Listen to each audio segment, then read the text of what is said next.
허락해 주신 말씀은 우리 구약성경 시편 101편 말씀입니다.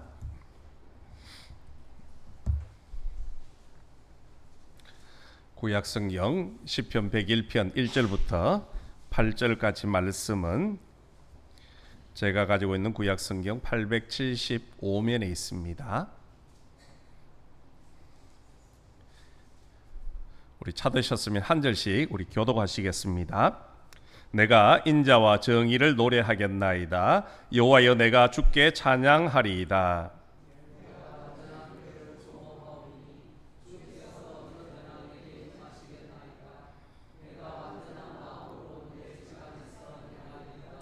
나는 비천한 것을 내 눈앞에 두지 아니할 것이요, 배교자들의 행위를 내가 미워하오리니 나는 그 어느 것도 붙들지 아니하리이다.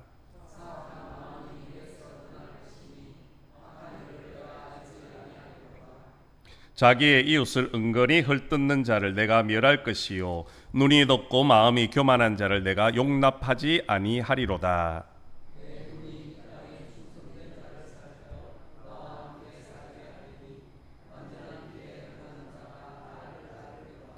거짓을 행하는 자는 내 집 안에 거주하지 못하며 거짓말하는 자는 내 목전에 서지 못하리로다. 아침마다 내가 이 땅의 모든 악인을 멸하리니 악을 행하는 자는 여호와의 성에서 다 끊어지리로다. 아멘.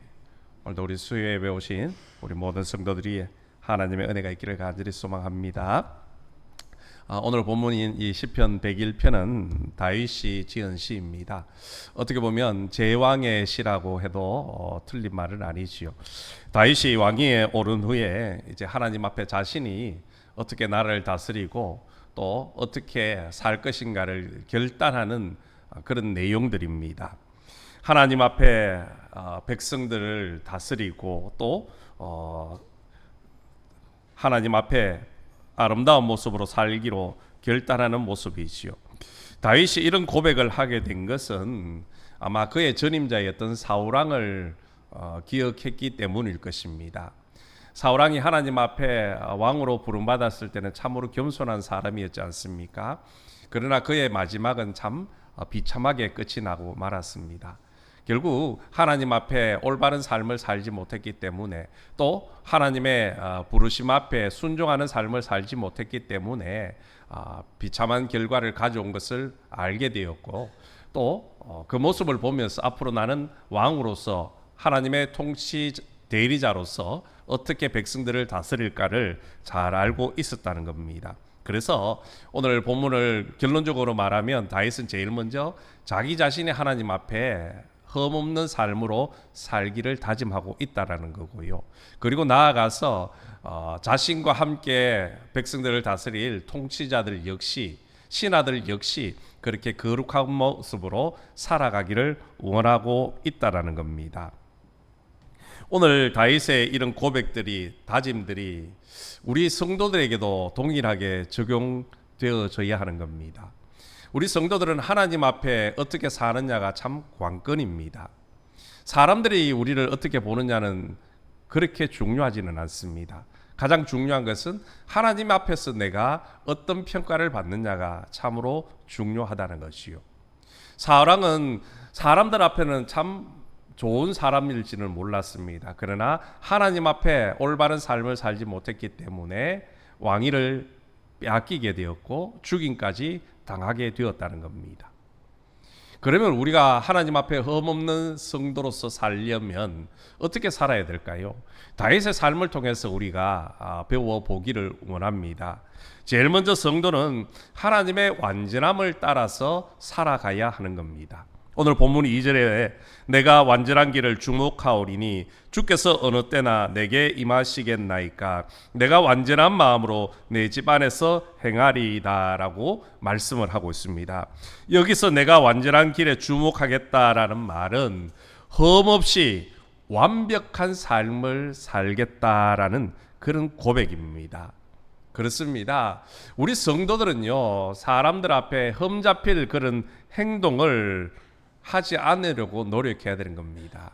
사람들에게 비난받지 않는 그런 삶을 살아야 한다는 것이요. 우리 예수님께서도 동일한 말씀을 하십니다. 마태복음 5장 48절에 보면 그러므로 하늘에 계신 너희 아버지의 온전하심과 같이 너희도 온전하라 그렇게 말씀을 하고 있지요. 하나님이 온전하기 때문에 우리도 온전하라는 겁니다. 자녀가 부모를 닮아가듯이 하나님의 백성들은요 하나님을 닮아가야 하는 것이요. 물론 하나님의 자녀인 우리 역시 온전할 수도 없고 완전할 수도 없습니다. 우리는 연약한 사람들이기에 언제든지 실수할 수 있고 넘어지기도 하고 또 때로는 죄를 짓기도 하더라는 것이요. 그렇다고 해서 우리가 지향해야 될 삶의 목표를마저 포기해서는 안 된다는 겁니다. 비록 우리가 실수하고 넘어지더라도 우리의 목표는 변하지 않아야 된다는 것이요. 우리가 나아가야 할 바 온전함의 표대를 잃어버리면요 그 삶은 결국 무너지고 실패하는 인생이 될 수밖에 없기 때문입니다. 7.8기의 의지로 넘어지더라도 다시 일어서서 그 목표를 향해서 닮아가야 되는 겁니다. 그 목표가 무엇입니까? 하나님의 완전함을 닮아가는 겁니다. 하나님의 거룩함을 닮아가는 것이지요. 또한 우리가 연약해질수록 우리를 부르시고 인도하시는 하나님, 우리에게 힘과 용기를 주시며 축복을 베푸시는 하나님 바라보면서 다시 나아가야 한다는 것이요. 그러한 삶을 자체가요 바로 하나님을 영화롭게 하는 삶이고 또 우리의 아버지이신 하나님의 완전함을 이루어가는 모습이라는 겁니다. 우리가 예수 믿었다고 했어요. 처음부터 완전한 삶을 살 수는 없는 겁니다. 여전히 우리는 불완전한 존재이기 때문에 죄짓고 실수하지 않습니까? 그러나 다른 점은 그 죄를 하나님 앞에 회개하며 용서함을 구한다는 것이요. 하나님은 우리가 어떤 죄를 저질렀더라도 용서를 구하면 회개하면 우리의 모든 죄를 다 사해 주신다라고 약속하셨지 않습니까? 그렇습니다. 우리가 하나님의 완전함을 닮아가는 것은 그런 죄 가운데서 회개하고 돌아오며 다시는 그런 동일한 죄를 짓지 않으려고 노력하며 살아가야 한다는 것이요. 다윗도 그랬습니다. 다윗도 하나님 앞에 복을 누렸지만 그 역시 수없이 많은 죄들을 저질렀지 않습니까? 그러나 다른 점 하나는 바로 그 죄를 깨닫고 하나님 앞에 회개하여 나아갔다라는 겁니다. 회개하며 나아갔을 때 하나님은 그 다윗의 죄를 용서해 주시고 성군으로 내 마음에 합한 사람이라 그렇게 인정을 해 주시더라는 겁니다. 그러므로 우리가 이 세상을 살아갈 때 성도들은요 사람들 앞에 흠잡힐 일 또 사람들 앞에 책 잡힐 일은 하지 않도록 늘 조심해야 되는 겁니다. 우리 스스로 거룩함으로 또한 경건한 삶을 살려고 노력할 때에 이 땅 가운데서 흠없는 삶 또한 하나님 앞에 은혜를 받는 삶을 살게 되어지는 겁니다. 그러므로 저와 여러분이 하루하루 살아가실 때에 정말 하나님 앞에 내가 서 있다는 그런 마음을 가지고 늘 경건 생활에 최선을 다하시기를 바랍니다. 두 번째 성도들은요 자신을 먼저 다스릴 줄 알아야 되는 겁니다. 오늘 2절을 다시 보시겠습니다. 내가 완전한 길을 주목하오니 주께서 어느 때나 내게 임하시겠나이까. 내가 완전한 마음으로 내 집 안에서 행하리이다. 하나님의 완전함을 닮은 성도가 되려면요 다른 사람을 가르치거나 꾸짖기 전에 나를 먼저 살필 줄 알아야 되는 겁니다. 내가 먼저 하나님 앞에 완전하게 세워져야 한다라는 것이요. 자신이 먼저 하나님 앞에 완전한 자로 서고 하나님의 뜻에 순종을 하면 하나님은 그를 통해서 당신의 뜻을 이루어 가시는 겁니다. 그뿐만이 아니지요. 그런 우리를 바라보면서 수많은 사람들이 주님을 따르게 되어지고 또한 하나님 앞에 영광을 올리게 되어지는 겁니다. 이와 반대로 아무리 타인을 잘 가르치고 위대한 일, 놀라운 업적들을 이룬다 해도요 성도가 죄를 범하고 또 그릇된 행동을 한다면 사람들은요 오히려 비난하게 되어지는 겁니다. 그 사람만 비난하는 것이 아니라 결국은 하나님의 영광마저 가리게 된다는 것이요. 다윗은 이것을 너무나도 잘 알고 있었습니다. 그것을 또한 삶으로 실천했기 때문에 이스라엘 역사상 가장 위대한 성군으로 부름을 받게 되어졌던 겁니다. 바울도 마찬가지였습니다. 바울도 복음을 전하고 하나님의 뜻을 수행하며 교회들을 든든히 세워가는 일에 최선을 다했고 잘 감당했습니다. 그러면서 한 가지 염려되는 것이 늘 있었지요. 혹시라도 내가 그런 복음 전하며 하나님의 놀라운 능력이 나타나는 것을 통해서 교만해지고 그걸 통해 하나님 앞에 범죄하지 않을까 늘 조심했다는 겁니다. 그런 바울이 고린도전서 9장 27절에서 그렇게 고백하지 않습니까? 나는 날마다 내 몸을 쳐서 복종시킨다. 내가 하나님 앞에 교만하지 않으려고, 내가 사람들 앞에 나를 드러내지 않으려고 늘 말씀으로 자기 자신을 연단하고 단련시켰다는 겁니다. 그런 삶을 살았기에 바울이 어느 곳을 가나 복음을 전할 때 놀라운 하나님의 기적의 역사가 일어나더라는 겁니다. 여러분, 성도는 철저한 자기 관리, 자신에 대해 더욱더 엄격하게 살아야 하는 겁니다. 왜 예수님께서 바리새인들을 그렇게 책망을 하시는 겁니까? 바리새인들은요, 누구보다도 똑똑했던 사람이었고 누구보다도 말씀에 능통한 사람이었습니다. 그럼에도 불구하고 예수님이 그들을 독사의 자식이라, 회칠한 무덤이라, 외식하는 자라 그렇게 책망하신 이유가 무엇입니까? 딱 한 가지입니다. 자기 관리에 실패했기 때문입니다. 남들은 가르치면서 정작 자기 자신은 올바르게 가르치지 못했다라는 것이요. 예수님이 그들을 향하여 책망하는 내용이 나오지 않습니까? 형제의 눈 속에 있는 티는 보면서 자기 눈 속에 있는 들보는 보지 못한다. 그 당시 바리새인들이 그랬다는 겁니다. 다른 사람의 작은 허물은 들추어내고 책망하면서 정작 자기의 눈 속에, 자기 마음 속에 있는 큰 죄악의 덩어리들은 알지 못했다는 것이요. 그래서 예수님 앞에 그렇게 책망받고 버림받게 된 것입니다. 여러분, 우리도 마찬가지입니다. 오늘날 세상을 살아가는 사람들이 똑똑하지 못해서가 아니라 자기 관리에 실패해서 넘어지는 사람들이 너무나도 많습니다. 여러분, 우리 주변에 매스컴에 나오는 유명인들의 그 모습들을 보십시오. 인기를 누리던 사람들이, 아니면 높은 자리에 올라갔던 사람들이 하루아침에 곤두박질 치는 것 우리 많이 보지 않습니까?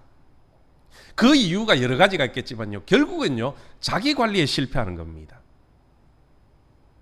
자기 자신을 더 엄격하게 다스리고 통제해야 되는데 그것 하지 못해서 돈의 유혹에 넘어지고요, 세상의 즐거움에 빠져버리고요, 술과 도박과 마약에 취해서 결국 하루아침에 무너지더라는 겁니다. 여러분, 성도들도 마찬가지입니다. 우리가 우리 자신에게 철저한 그런 엄격함이 없으면요, 우리 역시 언제든지 쉽게 무너질 수 있고 넘어질 수 있더라는 겁니다. 그러므로 우리가 누군가에게 대해서 먼저 가르치고 책망하기 앞서서 자기 자신을 먼저 돌아볼 수 있는 그런 삶이 되어야 하는 겁니다. 오늘 다윗은 그것을 우리에게 고백하는 겁니다. 자기 자신을 먼저 완전함으로 다스리겠다.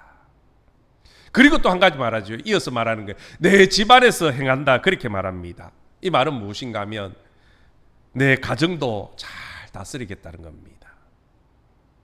여러분, 수신제가 치국 평천하라 그러지 않습니까? 자기 자신과 가정을 먼저 잘 다스려야 나라도 잘 다스린다겠습니다.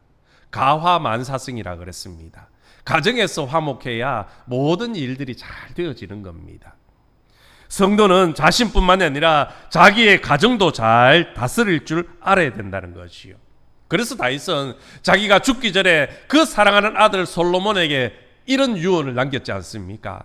열왕기상 2장 3절에 보면 내 하나님 여호와의 명령을 지켜 그 길로 행하여 그 법률과 계명과 율례와 증거를 모세의 율법에 기록된 대로 지키라. 그리하면 내가 무엇을 하든지 어디로 가든지 형통할지라. 아멘. 다윗은요 솔로몬에게 하나님의 말씀대로 잘 살아가라는 겁니다. 그렇게 하나님의 말씀대로 순종하면 하나님께서 내가 가는 모든 길에 형통하도록 이끌어 주신다 말씀을 하는 겁니다. 여러분, 우리 성도들은요 자신의 경건, 자신의 정직함, 자신의 그런 인애, 또한 공의, 이것도 잘 다스려야 되지만요 가정의, 가족들의 그런 경건함, 정직함, 이것도 잘 다스릴 줄 알아야 되는 겁니다. 성경에도 보십시오. 자기 자신은 정말로 경건하게 거룩하게 살았지만 그 자녀들이 그렇게 살지 못함으로 무너진 경우가 얼마나 많습니까? 이스라엘의 첫 제사장이었던 아론 보십시오. 아론은 하나님 앞에 믿음으로 잘 살았습니다. 하나님도 잘 섬겼지요. 그런데 그 아들들은 어떻습니까? 나답과 아비후는요 하나님이 기뻐하시지 않는 또 다른 불을 가지고 하나님 앞에 제사를 드리다가 결국 죽임을 당했습니다. 또 우리가 잘 아는 엘리 제사장의 두 아들들 보십시오. 홈니와 비나스. 엘리 제사장은 그래도 하나님 앞에 잘 살았습니다. 믿음을 잘 지켰습니다. 그런데 그 두 아들들은요 하나님 앞에 제사 드리기 전에 어떻게 합니까? 자기들이 먼저 제물을 훔쳐다 먹습니다. 빼앗아다 먹죠. 그런 부정한 짓을 저지르다가 결국 하나님의 법궤를 들고 전쟁터에 나갔다 결국 죽임을 당하고 하나님의 법궤마저 빼앗기게 되어지는 겁니다. 사무엘 역시 마찬가지였습니다. 이스라엘 역사상 가장 경건한 거룩한 선지자였지만 그 두 아들들은요 그야말로 망나니가 되어졌습니다. 뇌물을 받고 판결을 굳게 하면서 아버지의 그 신앙을 이어받지 못함으로 결국 멸망하는 치욕을 당하고 말았다는 겁니다. 그래서 초대교회 성도들은요 처음부터 자기 집을 잘 다스리는 사람들을 직분자의 중요한 덕목으로 삼았던 것입니다. 여러분, 오늘 저와 여러분은 철저한 자기관리와 함께 가정을 잘 다스릴 수 있기를 주님의 이름으로 축복합니다. 그래야 우리가 하나님 앞에 거룩함으로 살 수 있고요 세상 사람들에게 흠없는 삶을 드러낼 수 있기 때문이라는 겁니다. 우리 모두가 그런 거룩한 삶을 통하여 하나님을 기쁘시게 하는 믿음의 삶이 되기를 주님의 이름으로 축복합니다. 또 성도들은요 마음의 악도 멀리 해야 되는 겁니다. 오늘 본문 4절은 이렇게 말씀합니다. 사악한 마음이 내게서 떠날 것이니 악한 일을 내가 알지 아니하리로다. 아멘. 자기 마음속에 악이 거하지 않도록 각별히 신경을 쓰고 물리치겠다는 다윗의 고백입니다. 심지어 다윗은 3절에서 자기 눈앞에 비천한 것을 두지 않고 배교자들의 행위를 미워하겠다 그렇게 고백했지 않습니까? 다른 사람의 악을 잘 보아서 그들을 경계하고 멀리하겠다는 겁니다. 그런데 여기서 한 걸음 더 나아가 마음의 악까지 경계하겠다, 물리치겠다 그렇게 고백을 하고 있습니다. 여러분, 사실 사람들은 다른 사람의 허물과 죄는요 잘 보입니다. 그런데 정작 자기의 허물과 자기의 죄는요 잘 보지를 못합니다. 아니, 보고도요 못 본 척 지나갈 때가 많다라는 것이요. 앞서도 말씀드렸듯이 예수님 시대의 바리새인들은 세리와 죄인들의 모습을 비난하면서 그와 같은 행위를 행하지 않았습니다. 자신들의 외적인 행위를 바르게 하였다는 것이요. 여기까지는 좋았습니다. 그런데 결정적으로요 그들의 마음속에 있는 그 악들은 제거하지 못했다는 것이요. 속은 썩은 냄새가 나는 무덤 같은데 겉만 거룩한 척, 경건한 척, 그렇게 사는 일에만 열심을 보였다는 겁니다. 대표적인 것이 무엇입니까? 그들이 성전에 올라가서 어떻게 기도합니까? 많은 사람들이 보이는 그곳에 서서 두 손을 높이 들고 하나님 앞에 기도하는 겁니다. 자기를 드러내는 기도를 하면서 살았다는 것이요. 그러나 정작 그들의 마음속에는요, 이미 죄악으로 가득히 넘쳐나고 썩은 냄새가 나고 있었다는 겁니다. 그것으로만 끝이 난 것이 아니었습니다. 그런 죄악들이 쌓이고 쌓여서 결국은 하나님의 아들이신 독생자 예수님을 십자가에 못 박아 죽이는 일에 앞장을 쓰고 말았다는 겁니다. 여러분, 얼마나 놀라운 일입니까? 이는 사람이 내면의 악을 발견하기가 얼마나 어려운 것이며 동시에 그 끝이 얼마나 무서운지를 우리에게 한 가지로 다 보여주는 겁니다. 따라서 우리는 눈에 보이는 악을 물리쳤다고 해서 방심하면 안 되는 겁니다. 겉으로 악을 저지르지 않았다고 방심하면 안 된다는 것이요. 눈에 보이는 명백한 일을 물리치는 것도 중요하지만 그것보다 더 중요한 것은요, 우리의 마음에 악이 머물지 못하도록 그 악을 우리가 멀리 할 줄 알아야 된다는 겁니다. 성경은 만물보다 거짓되고 심히 부패한 것이 사람의 마음이라 그랬습니다. 그러면서 그 속을 누가 알겠느냐, 그렇게 말씀을 하고 있습니다. 우리의 사람의 마음은 가려져 있고 숨겨져 있기 때문에 잘 드러나지 않습니다. 심지어 자기 자신조차도요, 깜빡 속을 때가 얼마나 많은지 모릅니다. 그래서 우리는 작은 죄라도 또 마음에 있는 그 악한 생각들까지도 우리 곁에 머물지 못하도록 늘 멀리 할 줄 알아야 된다는 겁니다. 여러분, 다윗의 위대한 점이 무엇입니까? 다른 사람들은 모르고 지나치는 이것을 깨달았다는 데 있습니다. 그것을 주위에서 보고 사악한 마음이 깃들지 않도록 했다라는 겁니다. 악에 대해 전혀 무지하고 무감각하도록 스스로 만들었다는 데 있습니다. 그러니 그에게서는 말이나 생각이 경건하고 거룩할 수밖에 없었고요. 하나님은 그런 모습을 기뻐하셨다는 겁니다. 여러분, 우리 역시 이제 다윗의 이 모습을 본받아야 됩니다. 외부에 드러나는 그런 죄악들을 그것만 조심할 것이 아니라 내가 문득 품고 생각하는 그런 마음의 악한 생각들까지도 멀리 할 줄 알아야 되는 겁니다.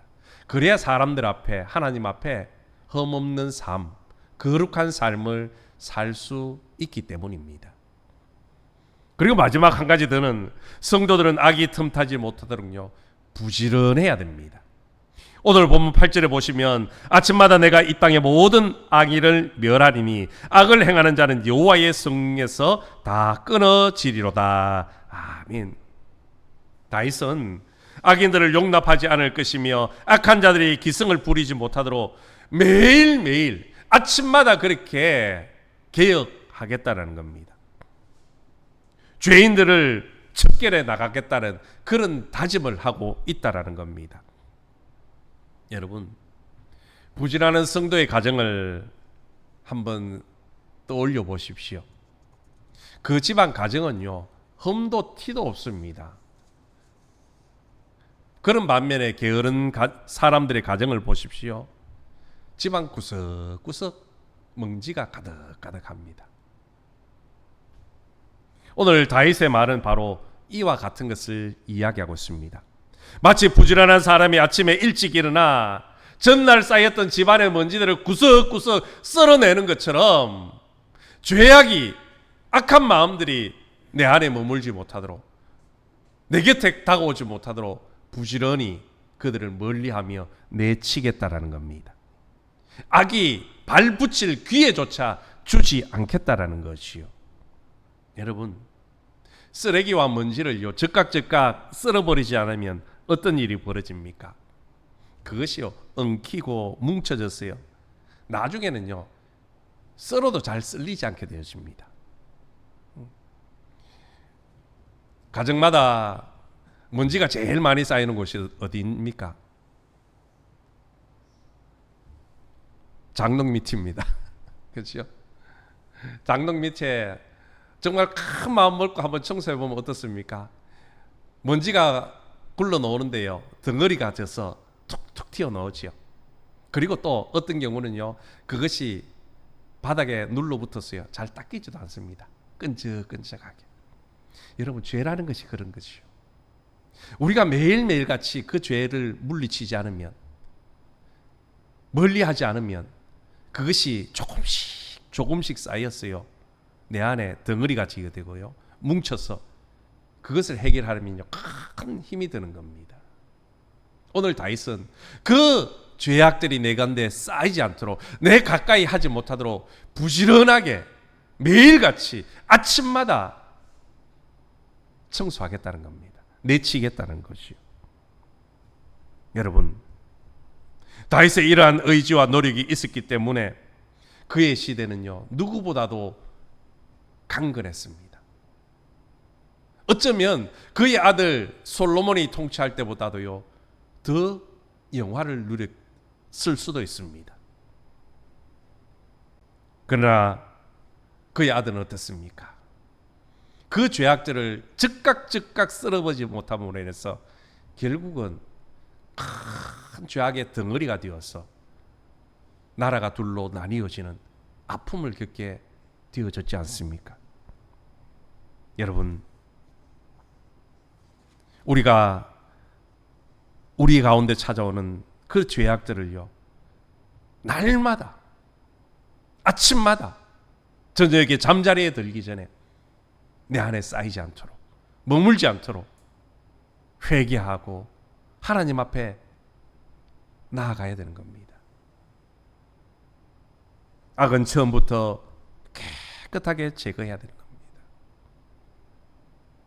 잠깐이라도 머물러 있으면요 언제 번식을 하고 언제 커질지 아무도 모르기 때문입니다.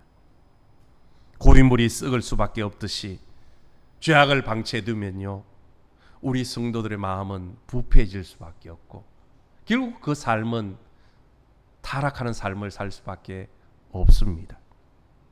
그러면 어떻게 됩니까? 하나님이 기뻐하시는 삶을 살 수 없습니다.